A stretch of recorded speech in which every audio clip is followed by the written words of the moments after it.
दोस्तों, जनवरी का महीना था। पुरुषोत्तम लाल जी जो एक चाय की टपरी, एक हाईवे के ऊपर चाय का दुकान करते थे, वो अपनी चाय की दुकान पर सुबह के 5:30 बजे पहुंच जाते हैं। क्योंकि वो हाईवे के ऊपर जो उनकी चाय की दुकान थी, वो सुबह के 5:30 बजे से ही चलना शुरू हो जाती थी। वो हाईवे से जितने ट्रक वाले होते थे, उधर से ही होकर के गुजरते थे और वो उस दुकान पर रुक करके चाय पीते थे, जिससे पुरुषोत्तम लाल जी को काफी अच्छी इनकम हो जाती थी। इसलिए ये हर रोज 5:30 बजे अपना चाय का दुकान खोल देते थे। हर दिन की तरह से आज भी वो सुबह के 5:30 बजे अपनी चाय की दुकान पर पहुंच जाते हैं और अपनी उस दुकान को खोलने ही वाले होते हैं। तब तक से उनकी नजर एक वहां से 100 मीटर की दूरी पर एक लड़का जो बैठा हुआ था, उसके शरीर पर कपड़े नहीं थे। कपड़े के नाम पर एक फटा पुराना शर्ट था, एक हाफ पैंट पहने हुए। थोड़ी दूर पर उन्हें लगता है कि कोई एक 12-13 साल का बच्चा बैठा हुआ है। पहले तो उसको देखते हैं तो काफी डर जाते हैं कि इतने सुबह कौन हो सकता है, लेकिन फिर जब ध्यान से देखते हैं तो उन्हें महसूस होता है कि कोई बच्चा है, कहीं से भाग कर आया है या कुछ इसके साथ घटना घटी हुई है। वो अपनी दुकान को नहीं खोलते हैं और सीधे उस बच्चे की तरफ मुड़ जाते हैं और उसके पास पहुंचते हैं। वो उसके पास जाते हैं तो देखते हैं कि उस उस लड़के के शरीर के ऊपर कोई कपड़ा नहीं है। एक फटा सा पुराना सा पतला सा शर्ट पहना हुआ था, गंदा सा मैला सा, एक हाफ पैंट पहना हुआ था और सर्द के मारे बुरी तरह से कांप रहा था। वहां पर उससे पहुंचने के बाद वो कहते हैं उससे कि कौन हो तुम, कहां से आए हो बेटा। वो लड़का कुछ नहीं बोलता है। वो समझ जाते हैं कि ये ठंड के मारे इसके जुबान से आवाज नहीं निकल रही है। वो उसको लेकर के और सीधे अपनी टपरी पर, अपनी दुकान पर आते हैं, दुकान को खोलते हैं और उसे वहां पर रखे हुए एक बेंच के ऊपर बैठाते हैं। लड़का उस बेंच पर बैठता है और अपनी शॉल जो ओढ़े हुए थे, वो उस शॉल को उस लड़के को ओढ़ा देते हैं। जिस चूल्हे पर वो चाय बनाते थे, उस चूल्हे को तुरंत जलाते हैं और चूल्हे के सामने उस लड़के को बैठाते हैं। थोड़ी देर जब वो आग सेकता है और चद्दर ओढ़ करके, तो उसके शरीर में थोड़ी सी गर्मी आती है। थोड़ा सा उसका शरीर जो है वो महसूस होता है कि काम करना शुरू किया है। फिर उसके पास, लड़के के पास बैठ जाते हैं और उससे उसका नाम पूछने की कोशिश करते हैं। उससे पूछते हैं, बेटा तुम्हारा नाम क्या है। तो लड़का कहता है कि अंकल मेरा नाम अमित है और मैं बिहार का रहने वाला हूँ, मैं बिहार से आया हूँ। तो वो कहते हैं पुरुषोत्तम लाल जी की, तुम बिहार से और इतना दूर बनारस में कैसे पहुंच गए। क्योंकि जो दुकान थी पुरुषोत्तम लाल जी की, वो बनारस में एक चौराहा पड़ता है अखरी। वो अखरी चौराहे से यूपी और बिहार या एमपी की तरफ जाने वाले जितने भी ट्रक्स हैं, जितने भी लोड करके सीमेंट या बालू वगैरह का जो भी ट्रक है, या तो एमपी में जाने वाला, चाहे बिहार में जाने वाला, चाहे यूपी के कहीं भी किसी भी शहर में जाने वाला हो, इसी हाईवे से होकर के गुजरता था। और इसी हाईवे के ऊपर उनकी वो चाय की दुकान थी। दोस्तों, फिर वो कहते हैं कि तुम बिहार से इस बनारस में कैसे आ गए। वो लड़का कहता है कि मैं बिहार से एक ट्रक आ रहा था, उस ट्रक में मैं पीछे झूल करके और लटक करके और यहाँ पर पहुंच गया। क्योंकि दोस्तों, बनारस से बिहार का बॉर्डर बहुत ज्यादा दूर नहीं है। थोड़ा दूर जाने के बाद वो बॉर्डर आ जाता है, रामनगर पड़ता है, वहां से वो बॉर्डर आता है। तो तकरीबन 1 से 2 घंटे का सफर होता है और वो लड़का वहीं उसी ट्रक में झूल करके यहाँ तक पहुंच गया था। दोस्तों, पुरुषोत्तम लाल जी सबसे पहले उस लड़के को चाय बनाते हैं और उसे कहते हैं कि बेटा चाय पियो और ये बिस्कुट खाओ। लड़का काफी दिनों से भूखा होता है। ऐसा लगता था कि कई दिनों से, 4-5 दिनों से उसको खाना तक नहीं मिला था। लड़के को जैसे ही चाय देते हैं और बिस्किट देते हैं, लड़का बिल्कुल भूखा था और तुरंत खाने लग जाता है। दोस्तों, आगे क्या होता है, ये लड़का कौन था, कहां से आ गया था, कैसे एक 12-13 साल का लड़का इस कपकपाती ठंड में, फटे पुराने कपड़े में, यहां तक ट्रक में झूल करके पहुंच गया था, ये सब कुछ, ये पूरी कहानी जानेंगे इस वीडियो के माध्यम से। वीडियो में आगे बढ़े उससे पहले मेरा बस एक छोटा सा विनती, एक छोटा सा रिक्वेस्ट आपसे कि अगर आप मेरे चैनल पर नए होंगे तो कृपया चैनल को सब्सक्राइब कर लीजिएगा, बेल आइकन को प्रेस कर लीजिएगा, जिससे कि मैं जो भी वीडियो आपके लिए डालूं, वो उस वीडियो का नोटिफिकेशन आपको तुरंत मिल जाए। वीडियो को लाइक करिएगा और अपना एक छोटा सा एक प्यारा सा कमेंट जरूर कर दीजिएगा। दोस्तों, जब उस लड़के से वो पूछते हैं कि बेटा तुम ये बताओ कि तुम कहाँ से आए हो, कौन है तुम्हारे माता पिता और कैसे तुम यहाँ तक पहुंच गए, तो लड़का अपनी पूरी कहानी जो बताता है, उस कहानी को सुन करके रोंगटे खड़े हो जाते हैं, दिल बिल्कुल दुखी हो जाता है। हमारा आपका और वही हालत हुआ था पुरुषोत्तम लाल जी का। जब वो लड़का अपनी कहानी बताने लगता है, कहता है कि अंकल, मेरे माता पिता नहीं है इस दुनिया में। जब मैं पैदा हुआ था उसके 1-2 साल के बाद ही मेरी माँ गुजर गई थी। मेरे पिताजी थे, लेकिन 1.5-2 साल पहले मेरे पिताजी भी गुजर गए। जो मेरे अंकल और आंटी, जो मेरे चाचा चाची हैं, उनके यहाँ मैं रहता था, लेकिन जो मेरे चाचा चाची हैं वो मुझे बहुत सताते थे, मुझे बहुत तकलीफ देते थे, हमेशा टॉर्चर करते थे, हमेशा मारते पीटते थे। घर का काम या बाहर का काम या कोई भी काम हो, हर काम हम ही से कराते थे। और कुछ दिनों तक उन्होंने अपने पास रखा और 6-8 महीने के बाद ही मुझे एक बड़े आदमी के पास बेच दिया। जब वो बड़ा आदमी मुझे लेकर के अपने पास गया, तब तो मेरी पूरी दुनिया ही खत्म हो गई। मुझे वो आदमी ले जा करके और अपने घर का सारा काम करवाता था। उसके छोटे बच्चे थे, उन बच्चों के कपड़े, जो लैट्रिन के जो गंदे कपड़े होते थे, वो सब भी धुलवाता था। अपने सारे कपड़े सब कुछ मुझसे धुलवाता था। खाने के लिए मुझे वो खाना दिया जाता था जो वो और उसके बच्चे खा करके छोड़ देते थे। जो जानवर को देने वाला खाना होता था, वो खाना मुझे दिया जाता था। और अगर मैं कुछ बोलता भी था तो मुझे मारते थे लोग, वो पीटते थे। और इसके बाद ये कहने के बाद वो अपनी शर्ट को उतारता है और जब अपनी पीठ को और अपने शरीर को जब पुरुषोत्तम लाल जी को दिखाता है, तो उसके शरीर के घाव को देख करके पुरुषोत्तम लाल जी के आंखों से आंसू बहने लग जाते हैं। दोस्तों, उसके शरीर पर जगह जगह चोट के निशान थे। ऐसा लगता था कि जैसे इस शरीर को किसी चीज से जलाया गया है, काटा गया है। दोस्तों, ये अपना शरीर दिखाने के बाद लड़का रोने लग जाता है और पुरुषोत्तम लाल जी भी कहीं ना कहीं उनको भी अंदर से इतना तकलीफ होता है कि उनके भी आंखों से आंसू आने लगता है। क्योंकि पुरुषोत्तम लाल जी एक बहुत ही सीधे साधे, एक गरीब व्यक्ति थे, लेकिन उनका दिल बहुत ही बड़ा था। लड़के को जब देखते हैं तो फिर लड़के को अपनी गोद में भर लेते हैं, अपने कलेजे से लगा लेते हैं। वो सोचते हैं कि, कहते हैं कि बच्चा तो बच्चा ही होता है, चाहे मेरा बच्चा हो या किसी और का। इस अबोध बालक को, जो 12-13 साल का बच्चा है, इसके साथ इतनी ज्यादती जो भी किया है, ये इंसान नहीं, ये जानवर ही हो सकता है, राक्षस ही हो सकता है।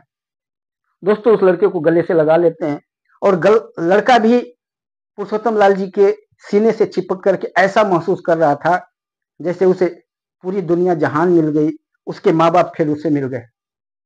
उसके बाद पुरुषोत्तम लाल जी जब थोड़ी देर के बाद उससे पूछते हैं कि बेटा तुम बताओ, अब आगे क्या करना चाहते हो? तुम कहो तो मैं पुलिस को कंप्लेन कर दूं, पुलिस के पास जाऊं और तुम्हारी सारी चीजें बताऊं। वो लड़का फिर रोने लग जाता है, कहता है नहीं अंकल, नहीं चाचा जी, ऐसा कुछ काम मत करिएगा। अगर आप पुलिस के पास जाएंगे तो पुलिस फिर मुझे अपने चाचा के पास भेज देगी और मैं दोबारा अपने चाचा के पास नहीं जाना चाहता हूँ। मुझे अगर आप कुछ करना चाहते हैं तो सिर्फ मुझे रहने के लिए एक छत दे दीजिए। मैं बस रहना चाहता हूँ। मैं कुछ न कुछ 2 पैसे इधर उधर मैं मजदूरी करके और कमा लूंगा और अपना पेट पाल लूंगा। मुझे बस रहने के लिए छत दे दीजिए। जब ये बातें कहता है तो पुरुषोत्तम लाल जी की आंखें से आंसू बहने लग जाते हैं और कहते हैं बेटा, मेरे पास जो भी है झोपड़ी है, तेरी 2 बहनें हैं, मेरी 2 बेटियां हैं, मेरी एक पत्नी है। हम लोग एक झोपड़ी में रहते हैं। मैं भी गरीबी हूँ, ये चाय की टपरी चलाता हूँ। इसी चाय की टपरी से हम 4 आदमियों का खर्चा चलता है। लेकिन कोई बात नहीं है, तू भी हमारे साथ हमारा बेटा बन करके रह सकता है। और उसके बाद उस दिन से जो अमित होता है, अमित उनके साथ रहने लग जाता है। दोस्तों, अमित अमित सचमुच अब उनका बेटा ही बन चुका था। वो उनको, उनकी जो पत्नी थी उनको माँ कहता था, इनको पुरुषोत्तम लाल जी को पापा कहता था। और जो बहनें थी, उसकी 2 बड़ी-बड़ी बहनें थी, जो कि एक बहन का उम्र था 15 साल और एक बहन का उम्र था 16 साल। 15 साल और 16 साल की दोनों उसकी बहनें थी। उसको अपनी बहन मानता था, उन दोनों को दीदी कहता था। दोस्तों, उस लड़के का एडमिशन करा दिया जाता है। पुरुषोत्तम लाल जी उससे पहले पूछते हैं, बेटा तुम पढ़ना चाहते हो? वो कहता है कि चाचा जी, मुझे पढ़ाई में बहुत इंटरेस्ट है, मैं पढ़ना चाहता हूँ और पढ़ करके कुछ बड़ा अधिकारी बनना चाहता हूँ। तो उसका वहीं पर एक प्राइमरी स्कूल में एडमिशन करा देते हैं। कुछ दिन उसको दिक्कत होती है, लेकिन क्योंकि काफ़ी दिनों से उसकी पढ़ाई छूट गई थी। जब उसके पिता जिंदा थे तो वो पढ़ता था, 5वीं 6वीं तक पढ़ा था बेचारा, लेकिन उसके बाद 1.5-2 सालों से उसकी पढ़ाई छूट चुकी थी। उसका जब एडमिशन होता है, कुछ दिनों तक उसको दिक्कत होती है, लेकिन धीरे-धीरे वो ग्रिप पकड़ लेता है और पढ़ने लिखने में आगे निकलने लगता है। अब तो वो हर क्लास में फर्स्ट आता था, वहाँ के स्कूल का सबसे टॉपर बच्चा होता था, हर क्लास टॉप करता था। और ये सुन करके पुरुषोत्तम लाल जी, उनकी पत्नी और उसकी जो दोनों बहनें थी, बहुत खुश होती थी। पास पड़ोस के लोग कहते थे कि ये लड़का आगे चल के कोई बहुत बड़ा अधिकारी बनेगा। दोस्तों, समय बीतता जाता है, लड़का 10वीं करता है, 10वीं में वहाँ का टॉप करता है, 12वीं करता है, 12वीं में भी टॉप होता है। फिर उसका पुरुषोत्तम लाल जी ग्रेजुएशन में एडमिशन करा देते हैं और वहाँ से वो ग्रेजुएशन कंप्लीट कर लेता है। जैसे ही वो ग्रेजुएशन अच्छे नंबरों से कंप्लीट करता है, फिर पुरुषोत्तम लाल जी पूछते हैं कि बेटा अब क्या करना चाहते हो आगे? तो वो कहता है कि पिताजी, अब तो मुझे यूपीएससी करना है और मुझे आईएएस बनना है। उनकी बहनें, उसकी माँ और पुरुषोत्तम लाल जी सब हंसने लगते हैं और कहते हैं कि तू अगर आईएएस बनना चाहता है तो बन आईएएस, हम तेरे साथ हैं। और फिर पुरुषोत्तम लाल जी अगल बगल के लोगों से, आसपास के लोगों से कुछ पैसे इकट्ठा करते हैं। कुछ उन्होंने अपनी चाय की टपरी से जो बचा करके रखा था वो पैसे, और उसको देते हैं कि ये पैसे लेकर के जाओ और तुम जाओ दिल्ली और यूपीएससी की तैयारी करो। दोस्तों, अमित दिल्ली चला जाता है। वहां पर जाकर के सबसे पहले तो एक रूम लेता है और यूपीएससी का कोचिंग शुरू कर देता है, पढ़ाई शुरू कर देता है, तैयारी शुरू कर देता है और साथ में बच्चों को कोचिंग पढ़ाना भी शुरू कर देता है। अब वो पुरुषोत्तम लाल जी से पैसे नहीं मांगता था, अब वो 1-2 कोचिंग सेंटर में कांटेक्ट करके वहाँ कोचिंग पढ़ाता था और उससे जो पैसे आते थे उससे अपना यूपीएससी की तैयारी कर रहा था। लेकिन दोस्तों, घटनाएं जो होने वाली होती हैं वो बता करके नहीं होती हैं। वो तो अपनी यूपीएससी का प्रिपरेशन अच्छे तरीके से कर रहा था और वो पुरुषोत्तम लाल जी से कह करके गया था कि अब मैं जब यहाँ पर दोबारा बनारस में आऊंगा तो आईएएस बन के ही आऊंगा, उससे पहले मैं बनारस में आपको अपनी शक्ल नहीं दिखाऊंगा। और वो उस काम में लग गया था। वो अपना यूपीएससी की तैयारी अच्छे तरीके से कर रहा था, लेकिन यहाँ पर पुरुषोत्तम लाल जी के साथ जो घटना घटती है वो सारे परिवार को बिखेर करके रख देती है। पुरुषोत्तम लाल जी की जो चाय की दुकान थी, जो चाय की टपरी थी, वो धीरे धीरे वो मार्केट में तब्दील हो जाता है। पहले तो उनकी एक आध दुकानें थी, अकेले थे, लेकिन अब वहाँ पर मार्केट का डेवलपमेंट हो जाता है, मार्केट बन जाता है। अब वहाँ पर एक बनारस का जो बड़ा व्यापारी होता है वो अपना 5 स्टार होटल बनाना चाहता था और वो अपना 5 स्टार होटल की तैयारी शुरू कर देता है। वहाँ आसपास की जो जमीनें हैं अगल बगल की पुरुषोत्तम लाल जी की, वो सब खरीद लेता है। और फिर जब उसके जमीनों के होटल के बीच में जब इनकी चाय की जो दुकान थी ये जो पड़ रही थी, तो उसको बहुत खल रहा था। वो चाह रहा था कि इस दुकान को किसी भी तरीके से यहाँ से हटाया जाए। पहले वो पुरुषोत्तम लाल जी से कांटेक्ट करता है, कहता है ये मुझे बेच दो। पुरुषोत्तम लाल जी कहते हैं ये हमारी रोजी रोटी है, इसी से मेरा परिवार चलता है, इसी से मेरे बच्चों की पढ़ाई लिखाई चलती है, इसको मैं बेच दूंगा तो कहाँ जाऊंगा, मैं इसको नहीं बेच सकता। फिर वो पुलिस की मदद लेता है, लोगों की इधर उधर से मदद लेता है और इनके ऊपर प्रेशर बनाता है। वहाँ के जो लोकल गुंडे हैं उनसे इनके ऊपर अटैक करवाता है। जो गुंडे हैं, इनकी जो दोनों बेटियां थी उनके साथ गलत काम करते हैं, उसको अभद्र भाषा का इस्तेमाल करते हैं। कई बार तो जो दोनों बेटियां कहीं इधर उधर जाते समय उसको पकड़ लेते थे। एक बार तो एक लड़की, एक जो बड़ी वाली बेटी थी, उसके साथ इन्होंने बलात्कार तक करने की कोशिश किया। अब इनके ऊपर बहुत आफत आ जाता है। ये बेचारे को धमकी दिया जाता है कि अगर तुम इसको बेचोगे नहीं तो या तो तुम्हें मरवा दिया जाएगा, या तो तुम्हारी बेटियों को उठा लिया जाएगा और बलात्कार करके और मार करके फेंक दिया जाएगा। अब ये क्या करें, अब अपने ये बेटे को बता नहीं सकते थे, क्योंकि बेटा जो था वो प्री क्वालिफाई कर चुका था अभी तक।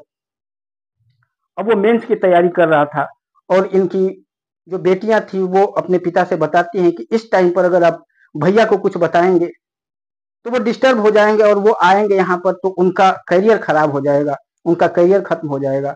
इसलिए आप लोग उनको कुछ भी मत बताइए, हम लोगों को जैसे भी झेलना है हम लोग झेलेंगे। बाद में पुरुषोत्तम लाल जी डिसाइड करते हैं कि यहाँ से अब इस शहर को हमें छोड़ के ही भागना पड़ेगा, नहीं तो ये मेरे बेटियों का इज्जत का सवाल है। अभी तक तो ये पीछे पड़े हुए हैं गुंडे, एक बार बलात्कार की कोशिश भी कर चुके हैं और अगली बार कुछ अनहोनी हो जाएगी। फिर ये पुरुषोत्तम लाल जी अपनी पत्नी को लेकर के और अपनी दोनों बेटियों को लेकर के प्रयागराज चले जाते हैं। वहीं प्रयागराज में एक होटल में काम करते हैं, उसका बर्तन वगैरह साफ करते हैं उस होटल में, और उससे जो थोड़ा बहुत मिलता था उसी से उन बेटियों का काम चलता था। एक जो बड़ी वाली बेटी थी वो सिलाई कढ़ाई जानती थी, वो कुछ बच्चों को सिलाई कढ़ाई वगैरह भी सिखाने शुरू कर देती है, जिसकी वजह से थोड़ा बहुत पैसा आता था, जिससे इन तीनों लोगों का एक वहां पर एक झुग्गी लेकर के रहने लगते हैं और वहां काम चलना शुरू हो जाता है। लेकिन बहुत ही मुश्किल से चल रहा था इनका काम, कभी कभी तो इनको भीख तक मांगने की नौबत आ जाती थी, और किसी भी तरीके से ये लोग अपना काम चला रहे थे। लड़का जो था वो अमित अमित पूरी जोर से पूरा जोर शोर से अपनी पढ़ाई में लगा हुआ था, रात दिन एक करके पढ़ाई कर रहा था, प्री क्वालिफाई कर चुका था, मेंस का एग्जाम था और मेंस एग्जाम देता है, लेकिन दुर्भाग्यवश वो मेंस में फेल हो जाता है, मेंस उसका क्लियर नहीं हो पाता है। लेकिन वो कह करके गया था अपने पिता से कि इस घर में मैं तभी लौटूंगा जब मैं आईएएस अधिकारी बन जाऊंगा, उससे पहले नहीं लौटूंगा। दोस्तों फिर से वो कमर कस करके और फिर लग जाता है, अपने पिता को कुछ भी नहीं बताता है, और न ही वो उसको ये पता था कि मेरे पिता, मेरी माँ और मेरी बहनों के साथ कौन सी घटनाएं घट रही है, क्योंकि घर वालों ने भी उसे नहीं बताया कि वो डिस्टर्ब होगा। और वो भी कह करके गया था कि मैं तभी आप लोगों से बात करूंगा, तभी मैं जब यहाँ पर आऊंगा जब मैं आईएएस बन के आऊंगा। इस वजह से उसको कुछ भी नहीं पता चल पाता है। फिर वो तैयारी करता है, एक साल और लगाता है, और इस बार जो होता है रिजल्ट उसका पहले प्री निकल जाता है, फिर और मेहनत करता है और इस बार वो मेंस भी क्लियर कर लेता है और काफी अच्छे रैंक के साथ। दोस्तों जब मेंस क्लियर कर लेता है, जब रिजल्ट निकलता है तो वो वहां से तुरंत भाग करके आता है, और जब अपने घर आता है तो उसे पता चलता है कि उसके पिता, उसकी माँ और उसकी दोनों बहनें तो एक साल पहले ही सब छोड़ करके चली गई कहीं। अगल बगल वाले लोगों से पता चलता है कि यहाँ पर जो उसकी दुकान थी उस दुकान को तोड़ करके वहां पर एक होटल बन रही है, बहुत ही बड़ी 5 स्टार होटल बन रहा है। उन्हीं होटल वालों ने तुम्हारे पिताजी को परेशान किया, तंग किया, और तुम्हारी बहनों के साथ कई बार तो रेप और बलात्कार की कोशिश की गई। इस वजह से डर के मारे वो लोग कहाँ चले गए किसी को भी कुछ पता नहीं। दोस्तों अमित बहुत दुखी होता है, वहीं पर बैठ जाता है जमीन पर और दहाड़े मार मार करके रोने लग जाता है, क्योंकि वो पिता जिसने पैदा बेशक नहीं किया था, लेकिन उसे आज रोड से उठा करके और आईएएस तक पहुंचाने वाला वही बेटा था, वही पिता था। और वो यही सोचता है, उस पुराने दिनों में चला जाता है, पुराने दिनों में खो जाता है, और हर दिन की बातें उसे याद आने लगती है कि कैसे वो रोड पर ठंड में पड़ा हुआ था, कैसे उसके पिता ने, पुरुषोत्तम लाल जी ने वहां से उठा करके और उसे आज एक आईएएस तक पहुंचाया है। आज जो मैं आईएएस बन करके जो आईएएस सेलेक्ट होकर के आया हूँ, ये पूरी की पूरी देन मेरे पिता की है, पुरुषोत्तम लाल जी की है। ये सारी बातें सोचता रहता है, अपनी उस माँ के बारे में सोचता रहता है कि जो अपने नहीं खाती थी लेकिन जो कुछ भी होता था उसे खिलाती थी। उन बहनों के बारे में सोचता रहता है, जो बहनें कहती थी कि ये रक्षाबंधन का गिफ्ट तो हम उस दिन लेंगे तुमसे जिस दिन तुम आईएएस बन जाओगे। बहनें अपना 5 रुपए 10 रुपए जो भी होता था बचा करके और उसे पढ़ाई के लिए देती थी। उन बहनों के बारे में सोचता है। सब कुछ सोच करके और बैठ करके वहां पर दहाड़े मार मार करके रोने लगता है। और जब काफी देर तक रोता है, वहां पर लोग इकट्ठा हो जाते हैं, उसको समझाते हैं, कहते हैं कि अब जो हो गया छोड़ो उस बातों को, क्या कर सकते हो, होने को कोई टाल नहीं सकता है, जो होना होता है हो ही जाता है। दोस्तों, फिर वो वहां से खड़ा होता है और वापस वो दिल्ली चला जाता है। दिल्ली जाता है, कुछ दिनों के बाद उसको उसका रैंक अच्छा होने की वजह से उसको होम जिला, होम डिस्ट्रिक्ट मिल जाता है, उसको होम कैडर मिलता है और उसकी जो पोस्टिंग हो जाती है बनारस में ही, उसकी आईएएस बन करके और बनारस का ही जिलाधिकारी बन करके वो बनारस में आ जाता है। जब वो बनारस में आता है तो सबसे पहले उस टपरी के पास जाता है तो देखता है कि वहां पर चारों तरफ से घेर दिया गया है, उस टपरी को तोड़ दिया गया है और वहां पर आलिशान होटल बन रहा है। होटल मालिक को बुलाता है और कहता है कि यहाँ पर एक चाय की टपरी थी, इसको कैसे तोड़ा गया, क्या आपके पास इसके कागजात हैं, कैसे आपने इसको तोड़वाया। जब उससे बातचीत करता है तो क्योंकि वो सिविल ड्रेस में गया था और सिविल गाड़ी से गया था, तो होटल मालिक तैश में आ जाता है और उससे भला बुरा कहने लग जाता है। जब वो तैश में आ जाता है तो चुपचाप वो वहां से वापस आ जाता है, लेकिन जब दूसरे दिन फिर वहां पर जाता है तो अपने जिलाधिकारी के भेष में जाता है। उसके आगे पीछे गाड़ियों का रेला लगा रहता है, उसके आगे पीछे फोर्स लगी होती है। जैसे पूरी फोर्स के साथ, अपने पूरे लोगों के साथ वो वहां पर उस होटल के पास पहुंचता है, वहां पर अफरा तफरी मच जाती है। वहां पर जितने भी लोग देखते हैं, जिनको पता था कि ये यहाँ के बनारस के नए जिलाधिकारी हैं, वो शोर मचाने लगते हैं कि जिलाधिकारी महोदय आ गए, डीएम साहब आ गए, डीएम साहब आ गए। और ये बातें जैसे ही वो होटल मालिक सुनता है, वो उसकी हालत खराब हो जाती है, उसके पैरों तले जमीन खिसक जाती है, वो डर के मारे कांपने लग जाता है। तभी अमित वहां पर जाता है और कहता है कि देखो, जो तुमने किया है, एक गरीब आदमी का तुमने हक छीना है। यहाँ पर एक टपरी होती थी, यहाँ पर एक चाय की दुकान होती थी।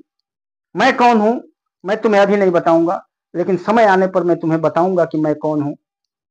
मैं इतना ही बताऊंगा कि मैं यहाँ का जिलाधिकारी हूँ और ये मैं आदेश देता हूँ कि कल कल के दिन वहाँ ये टपरी जो है, वो टपरी यहाँ पर बन जानी चाहिए।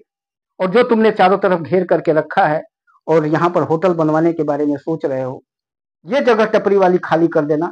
बाकी तुम्हें जहां भी जो बनवाना है बनवाओ, लेकिन यहाँ पर एक दिन का समय तुम्हें देता हूं। मैं इलाहाबाद जा रहा हूं, मुझे कुछ जरूरी काम है, मैं इलाहाबाद से वापस आऊंगा तो ये टपरी यहाँ पर वैसे के वैसे मौजूद होनी चाहिए। इतना बोल करके और अमित वहां से चला जाता है, जो कलेक्टर अमित।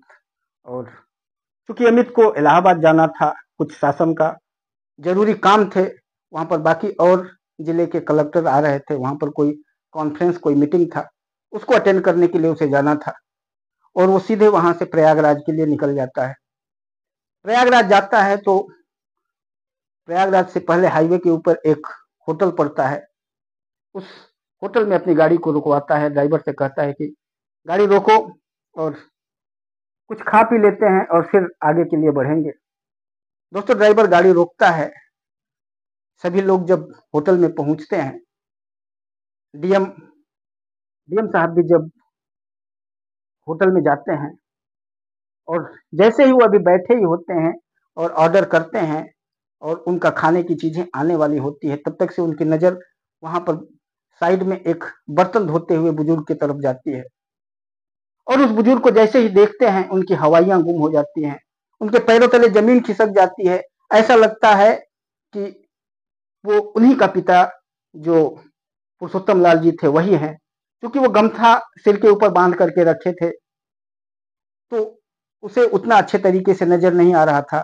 और वो जब देखता है तो उनके नजदीक जाता है और जाने के बाद वो गमछा हटाता है तो देखता है कि पुरुषोत्तम लाल जी हैं। जैसे उनको देखता है, वैसे उसके आंखों से आंसू बहने लग जाते हैं। वो उनके पैरों पर गिर जाता है और कहता है, पिताजी, आप यहाँ कैसे, ये किस भेष में हैं आप, कहाँ से आ गए आप, इतनी सारी चीजें आपके साथ घटना घट गई, मैं वहां पर गया था, मुझे पता चला कि आप लोगों के साथ बहुत ज्यादती हुई है। उनको वहां से उठाता है और तुरंत बेटे के साथ पिता गले लग जाता है दोस्तों। वहाँ पर जितने लोग थे आश्चर्यचकित होकर के देखने लगते हैं कि एक बर्तन धोने वाले मामूली से आदमी के साथ ये कलेक्टर साहब कैसे गले मिल रहे हैं। लेकिन उन लोगों को ये पता नहीं था कि ये कलेक्टर जो है इसी व्यक्ति की देन है जो कि आज ये कलेक्टर बना हुआ है, इसलिए तो ये गले मिल रहा है। दोस्तों ऐसे गले मिलते हैं दोनों जैसे बरसों से बिछड़े हुए थे। उसके बाद वो वहाँ पर कुछ भी खाता नहीं है। अमित वहाँ से सीधे उनको लेकर के अब चला जाता है। बगल में एक कपड़े की दुकान होती है, वहाँ से कपड़े वगैरह लिया जाता है और अपने ड्राइवर से कहता है कि होटल से खाना पैक करवाओ कम से कम 10 आदमी का। वहाँ से खाना पैक हो जाता है और उसको खाने को गाड़ी में रख लिया जाता है। फिर वो अपने पिताजी से पुरुषोत्तम लाल जी से सारी कहानी पूछता है। वो सब कुछ एक एक चीज बताते हैं। फिर वो कहता है कि मेरी माँ कहाँ है, मेरी दोनों बहनें कहाँ हैं। तब पुरुषोत्तम लाल जी कहते हैं कि यहीं पर एक झोपड़ी है, वहीं पर हम लोग सब रह रहे हैं। हम लोग वहां से डर के मारे आ गए क्योंकि तुम्हारी बहनों के साथ लोग अत्याचार कर रहे थे। कई बार तो उनके साथ बलात्कार करने की कोशिश भी लोगों ने किया। इस डर के मारे मैं यहाँ पर आ गया। और फिर वो उस झोपड़ी में, उस झुग्गी झोपड़ी में लेकर के कलेक्टर साहब को जाते हैं। वहां जाते हैं तो उनकी माँ और दोनों बहनें बैठी होती हैं। वो देखते ही माँ के चरणों पर गिर जाता है। बहनें देखते ही भाग करके आके भाई के गले से लिपट जाती हैं। ऐसे झूल जाती हैं जैसे कि बचपन में दोनों झूलती थी भाई के साथ। भाई अपने दोनों बाजू खोल करके और बहनों को अपनी बाजुओं में भर लेता है और ऐसा लग रहा था जैसे कि चारों व्यक्तियों के आंखों से आंसुओं का सैलाब बह रहा था। थोड़ी देर तक ऐसे ही रहे और फिर उसकी माँ पूछती है, बेटा तो कलेक्टर बन गया? तो वो कुछ बोले उससे पहले उसके बगल में जो उसका ड्राइवर और जो उसकी प्रोटेक्शन वगैरह थे सब जोर से बोलने लगे, साहब तो कलेक्टर ही हैं, साहब तो कलेक्टर ही नहीं बन गए, साहब तो बनारस के ही कलेक्टर हैं। दोस्तों सब माहौल बिल्कुल शांत हो जाता है। ऐसा खुशी का माहौल वहां पर बन जाता है और सब लोग बैठ करके, तब तक से ड्राइवर लेकर के खाना आ जाता है और सब बैठ करके एक साथ में खाना खाते हैं। फिर कलेक्टर साहब कहते हैं कि अब सब चलेंगे यहाँ से। गाड़ी एक और मंगाई जाती है और दो गाड़ी में सब लोग बैठ करके बनारस आ जाते हैं। बनारस आने के बाद जिलाधिकारी महोदय का जो आवास होता है, सब लोग उस आवास में चले जाते हैं, वहां पर रहते हैं। दूसरे दिन फिर अपने पिताजी को, पुरुषोत्तम लाल जी को लेकर के उस होटल के पास पहुंचते हैं। साथ में उनकी प्रोटेक्शन की गाड़ियां होती हैं, पुलिस वाले होते हैं।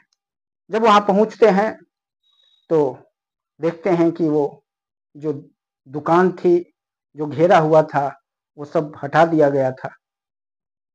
उस होटल मालिक को बुलाते हैं और कहते हैं कि तुमने ये एक गरीब आदमी की एक टपरी को हथियाने के लिए इनके साथ इतनी बड़ी ज्यादती किया। मैं तुम्हें बता करके गया था कि मैं कौन हूँ और उनका क्या हूँ, तो मैं तुम्हें बता रहा हूँ कि ये मेरे पिताजी हैं और मैं इनका बेटा हूँ।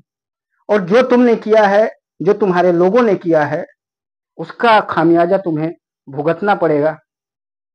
तुमने मेरी बहनों के ऊपर लोगों का जो बलात्कार करवाने की कोशिश कराया, तुमने मेरी बहनों का रेप कराने की कोशिश किया, तुमने मेरे माँ बाप को परेशान किया।